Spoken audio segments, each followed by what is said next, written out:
Yo, what is up? What is up mga kapulido? Maraming mga nag-comment tungkol dito sa aking Mio na parang tunog na big bike.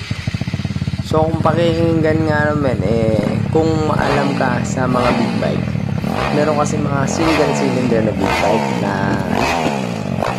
ang tunog ay malakas na single cylinder lang, hindi tulad ng mga 4 cylinders.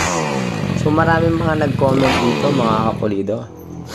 Tulad na itong isa na 232cc. Marami ring nag-comment dyan na hindi ko alam bakit di nila alam yung parang tunog big bike na single cylinder. So tignan nyo ang mga comment nila. Tuturuan natin sila mga kapulido kung para malaman nila na may mga ganitong tunog na big bike. Actually, sa tunog nga ng mga ina-upload ko parang mas malakas pa nga yung tunog kumpara sa ibang mga big bike na single cylinder. So, basahin nyo yung comment ng iilan. Hindi na natin lalahatin. Pero tuturuan natin sila mga kapulido para hindi sila magbungong inosente. Tulad nito. Ikaw naman nagsabi yung tunog big bike. Actually, tunog 4-stroke. Ilang stroke ba ang big bike? 4-stroke din naman. Ang layo sa tunog ng inline 4. Wala naman yung sinabing inline 4. Single cylinder na. So, yun, tuturuan natin sila.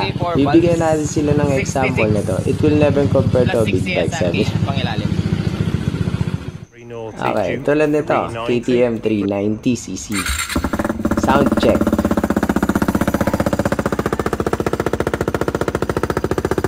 Di ba yung tunog pareho lang? Full open pipe pa yan.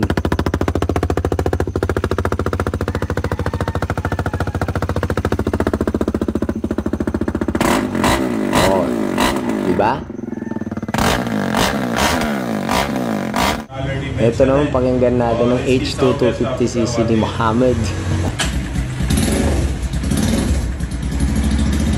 Yan mga klase ng big bike yan.